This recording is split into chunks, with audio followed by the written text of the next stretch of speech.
What's good, YouTube? Is what you would be hearing right now if John was here and not at Disney World actually enjoying himself and asking people like me to do guest uploads on his channel. John, buddy old pal, can't believe you've abandoned all of us to go to Disney World.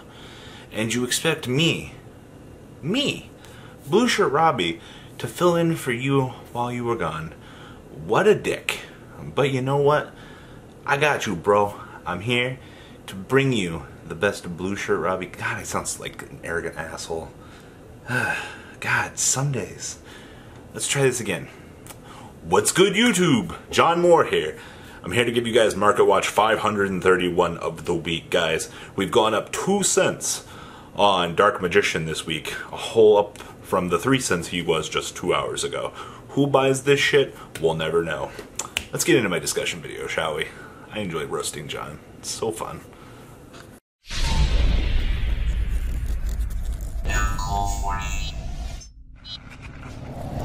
Alright, so while I'm filling in for John, I'm going to do a little video discussion since John gets to enjoy time in Disney World and I'm stuck here talking about Yu-Gi-Oh! Guys, subscribe to my channel if you're not subscribed to MCole40. Show me some love. I actually want to talk about how I think you can get better at Yu-Gi-Oh! Whether or not this is a completely serious video or comical video, I don't know where I'm going. Step number 1, have Billy break his roommate. It's pure genius to know that everything that John's ever done in his entire life is because of Billy break. John's just got to walk over a room and go, "Hey Billy, what are we playing this weekend?" And he gives John the entire metagame scenario, matchups, breakdowns, while John just has to stare at Billy and go, "Can you say that again, please?" And by this point in time, Billy's repeated this 10 times over, and John's like, "Alright, I'm playing Dracos." And then, by Dracos, I mean dinosaurs. And then, you know, John goes 2 and 3 and goes extinct in the tournament. And then, beautiful story short, that's a story about how you get good. Serious note though, having people that are more experienced than you are at the game is definitely a massive help. You need to have resources. You're not going to get better by playing people that are less than you are. God, that sounds so bad to say. You know, if you're playing people that aren't on the same skill level as you, you're literally just, you're playing with your food and beating them up. You're not gaining precious experience. You're doing nothing to benefit yourself as a player. And that's why I think a lot of people stagnate, because they don't have local groups. They're not appropriately seeking out playtest groups online.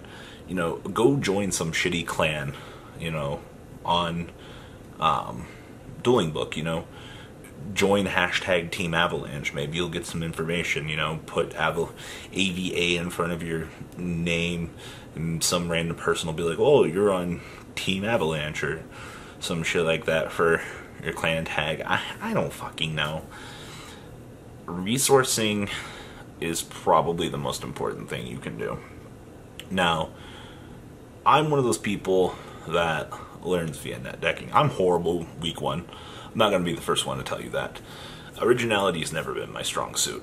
Even in the era of me playing gadgets, I was spoon-fed a lot of knowledge. I was told a lot of counter choices to pick by Delhan and Nazar, and there were a lot of instances where the information that they gave me was correct, and I got rewarded.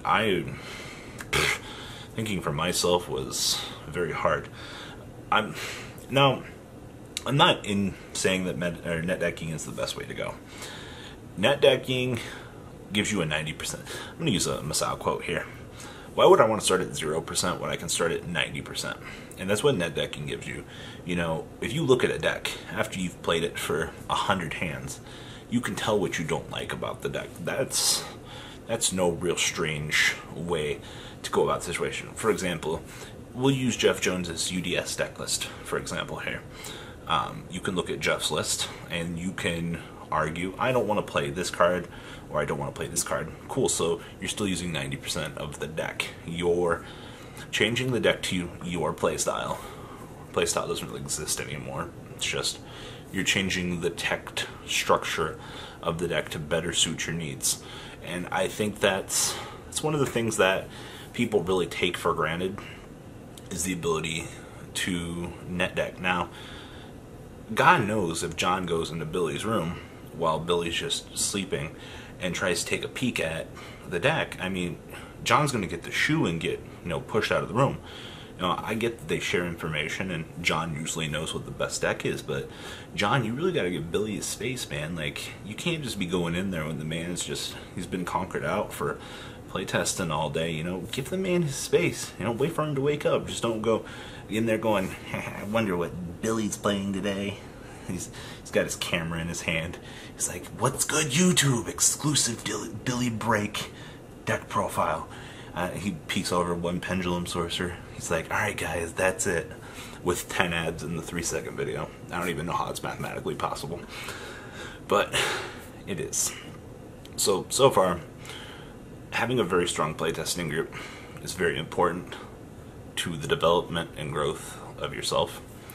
Having information available to you in public standards actually helps the community as a whole grow amongst yourself as well, which is very, very, very good to you. So what else is there? Well, you gotta get all the cards, and this is an entirely different realm.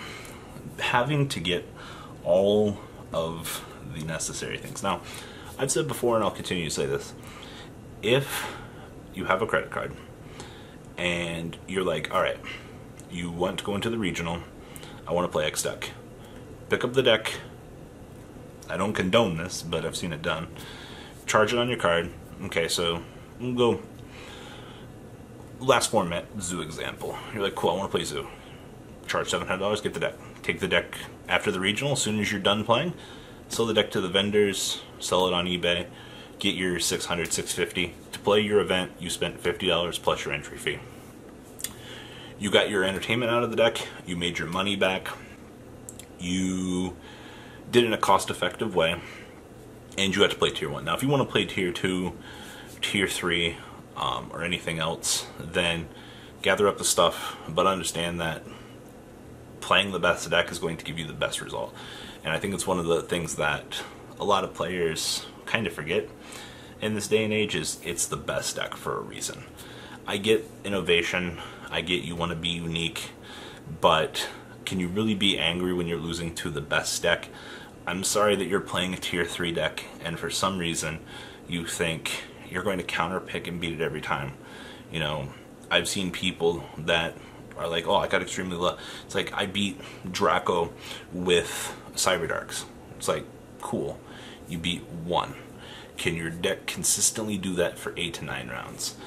And the reality of the situation is no, it can't. And it's very discouraging to players because for some reason they have this magical veil over their face. This leads me into my next point, outside of financing. You have to have a mentality for this game that you don't bullshit yourself. Oh boy, what does the fat blue man mean by that? You can't blame other things. Over all the years of experiences, trying to think about how to best word this. If you sit here and you lie to yourself, oh no, my opponent had this, or oh no, I couldn't play this, you need to analyze your losses. You need to look at these things. You need to question, did I get enough sleep? Did not having enough sleep cost me the match? Was I too overconfident? Was I hungry and I got distracted? These are actual things that playing in a 10-round tournament will get to you. Typically, I'll wake up at 6 a.m. I have to be by my regional 3-hour drive, stop to get food, be there by 9:20. Cool, I've eaten 1 meal. 8 o'clock rolls around. If none of my friends have dropped, we're all still playing the main event. I haven't eaten. Reality of the situation, I'm very hungry. Last regional I went to round 6, I misplayed. And luckily for me, my opponent was as bad as I was and misplayed harder than I did because he was in the same mental state as I was. Mental preparedness, it's a thing. And it's so fucking weird to say that about a children's card game.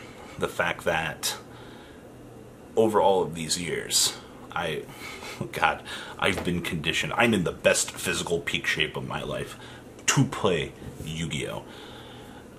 Can you say that? I bet you can't say the same thing.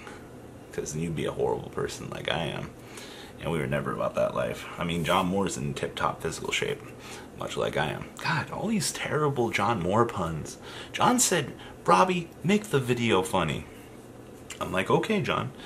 John's like, what's good, YouTube? Market watch. Yeah, that's all I really got. Guys, take care of your body. God, coming from me. This guy say something. Take care of yourself. Get enough sleep before the regional. You know, when I was younger, I could play regionals on an hour of sleep. But you're gonna be, it depends on the format to be able to pull that off again. I don't think we're gonna be able to ever do that again. You know, at least, you know, living in the same house as John Moore, I would be worried about not getting enough sleep because John's always trying to learn what I know, but, you know, we can't have that. I always just kind of imagined this massive dead-bolted locked sanctuary, and it's like, no, John, you may not pass this line. And then, like, in the middle of the night, you know, John just gets hit with the swipe or no swiping, and it's like, John, no swiping, and Billy says it 3 times, and then John's like, oh man, you got me. And he like closes the camera and walks out all sad. This is what you get when you get a serious and a funny video. Some people won't like my humor. I hope the others do appreciate it. It's as dry as I am right now. That's all I've really got to say. As I said, take care of your body if you're going to an event. Bring water. Make sure that you're mentally prepared. Make sure that you've done proper research. Don't throw your deck together the night before the event, because you're just going to be going, why the hell am I going 2 and 3? Like John net decking Billy's decks without testing. You know, just spiral of disaster. You just don't want to do it. So guys, come check out Uncle 40. Show John some love while John is on vacay, enjoying himself at Disney World. I'm so angry. I wish I was there. No, but not cool enough. Thanks, John, for the invite. Means a lot, bro. Alright guys, deuce the fuck on out, my guys. The ride never ends, guys. Make sure you enable those notifications to get the latest videos that are being posted on this channel. Make sure you guys check out VanCole40 for my Cardfight Vanguard channel. And join me and House of Champions on the Zodiac Duelist TV Twitch stream. I will be interacting with our audiences. And please check out No Limit Gaming and LGTCG.com for the cheapest trading cards on the market. Thanks for watching, guys, and please have a good day.